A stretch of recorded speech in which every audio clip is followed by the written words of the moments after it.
Oke, assalamualaikum warahmatullahi wabarakatuh. Berjumpa lagi dengan saya Jo di channel Sekilas Kembang dan Buah, channel yang menyajikan informasi sisi lain seputar kembang dan buah dan seputar informasi pertanian tentunya. Ya, pemirsa, khususnya pemirsa yang ada di daerah istimewa Yogyakarta ya.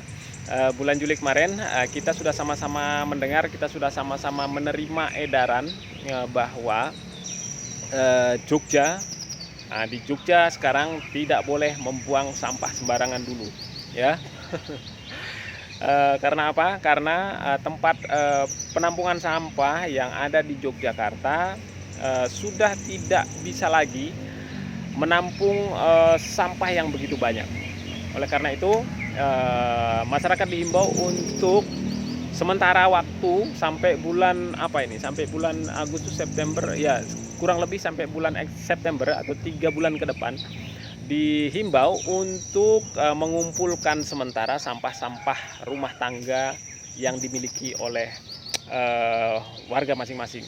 Jadi untuk sementara waktu warga tidak boleh membuang sampah di tempat pembuangan sampah sementara atau di tempat penampungan yang ada di kota Yogyakarta. Nah, sebagai warga Yogyakarta, wabil khusus sebagai warga masyarakat pertanian, mestinya kita lebih peduli dan mari kita coba mencari solusi. Ya, walaupun solusi yang saya maksud tidak akan bisa menyelesaikan masalah secara utuh, paling tidak bisa menyelesaikan sedikit masalah persampahan rumah tangga. Ya, di konten kali ini, di video kali ini spesial memang saya buat karena betul-betul memang perkara sampah ini memang perkara yang ya harusnya menjadi perhatian kita semua. Ya, sebenarnya saya juga bukan ahli sampah ya, tetapi lepas dari itu, walaupun bukan ahlinya, saya akan coba memberikan ya tips-tips bagaimana cara saya mengelola sampah beberapa bulan terakhir ini. Ya, oke. Ya, pemirsa.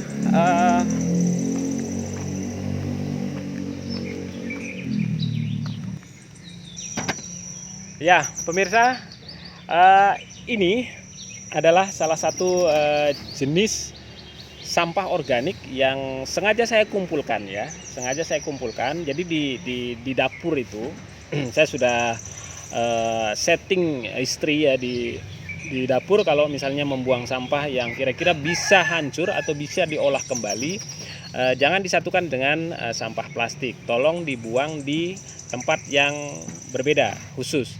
Nah, ini isinya macam-macam nih. Ada apa namanya? Cangkang telur.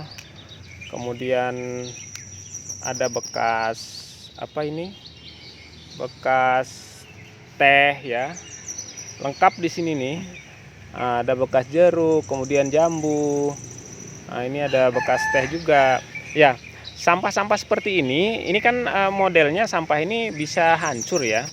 Jadi kita pisah sampah-sampah yang seperti ini. Ya, pemirsa, jadi begitu ya. Jadi saya memang setting di rumah atau di dapur itu saya membuat dua tempat atau semacam tempat sampah gitu ya. Satunya tempat sampah plastik, kemudian satunya tempat sampah basah yang model-model seperti ini nih ya. Iya, jadi dengan memisah jenis sampahnya ini kita nanti akan lebih mudah untuk mengelolanya, pemirsa. Ya, iya, pemirsa, yang biasanya menjadikan kita ruwet dalam perkara sampah ini adalah hanya masalah komitmen saja sih sebenarnya dan kebiasaan. Jadi itu yang memang perlu kita bangun ya. Bagaimana memang agak ribet. Saya sendiri mengalami betapa butuh waktu agak lama untuk membiasakan diri hanya untuk memisahkan sampah yang basah dan yang kering gitu tuh, memisahkan plastik dengan yang model seperti ini itu butuh waktu dan kalau sudah terbiasa akan menjadi sangat gampang sebenarnya. Nah, Itu sih sebenarnya menurut saya yang selalu menjadi kendala terbesar adalah bagaimana kita membiasakan diri untuk untuk memisahkan, memilah sampah ini. Kalau sudah itu pemirsa bisa lakukan, nanti rasanya akan berbeda. Seperti yang saya rasakan, jujur aja, sekarang itu kalau misalnya ada sampah bekas teh gitu tuh dibuang atau dibakar gitu tuh, eman-eman banget. Eman-eman tuh apa ya namanya ya, sayang banget gitu kan. Misalnya ada kulit jeruk kayak gini nih, kalau terus dibuang begitu saja, dibuang kemudian ini, aduh, rasanya kok gimana gitu kan. Nah, jadi nanti sampah-sampah yang model seperti ini bisa kita masukkan ke ini. Nih dulu saya membuat galon seperti ini untuk menampung sampah yang model-model begini ya.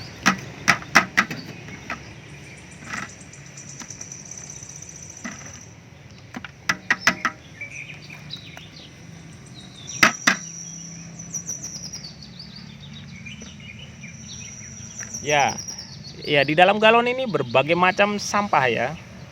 Ada sisa nasi, kemudian wortel, bekas jeruk, dan segala rupa. Nah, pemirsa, untuk informasi, saya menggunakan galon sebesar ini hampir sudah 3 bulan ya, belum penuh.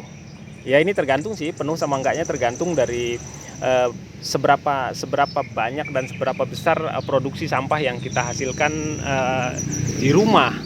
Ya mungkin sampahnya tidak terlalu banyak ya, jadi 3 bulan pun galon ini untuk sampah rumah tangga yang berupa sisa nasi, kemudian sisa sayur-sayuran yang dicacah oleh istri, itu masih nampung.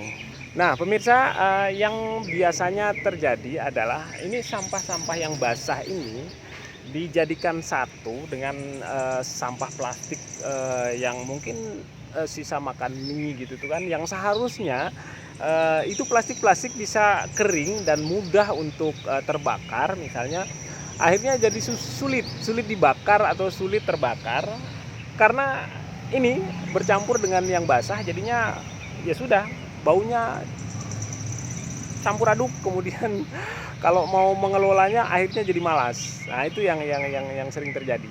Nah oleh karena itu saran saya, bikin 2 tempat di rumah, di dapur terutama ya, sampahnya untuk sampah yang plastik, bekas botol air mineral, kemudian bekas makan mie dan segala macamnya itu jadikan satu, kemudian yang sisa nasi jangan dibuang di tempat plastik, tapi dibuang di tempat khusus, di penampungan khusus.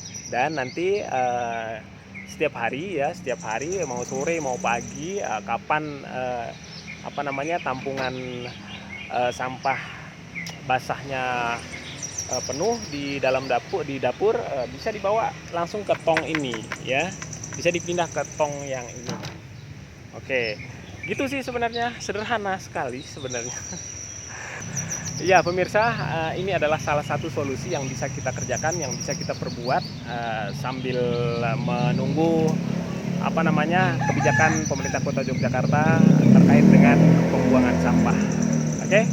Ya, lalu bagaimana dengan mengelola sampah-sampah seresah daun yang dari hasil pohon-pohon tanaman yang jatuh di pekarangan rumah? Ya, pengalaman yang saya kerjakan atau pengalaman yang saya sudah lakukan, yaitu dengan melakukan ini. Ya, dengan begini pemirsa akan lebih gampang untuk melakukan pengolahan sampah-sampah daun ini. Dan sampah-sampah daun ini sebenarnya bisa dimanfaatkan untuk pupuk organik ya. Bisa dikomposting, bisa dilakukan komposting atau dibuat kompos atau sejenisnya. Ya, kemudian bagaimana dengan sampah-sampah yang dari plastik? Nah, ini sampah-sampah plastik juga bisa dikumpulkan seperti ini ya. Nah, ini sampah plastiknya bisa dikumpulkan juga di tempat yang berbeda ya, dikumpulkan menjadi satu seperti ini. Dan ini nanti bisa dijual ya, bisa dijual. Oke pemirsa, itulah sedikit tips cara mengelola sampah rumah tangga ya. Mudah-mudahan informasi ini bisa bermanfaat, tetap merekah dan menjadi buah yang baik. Wassalamualaikum warahmatullahi wabarakatuh.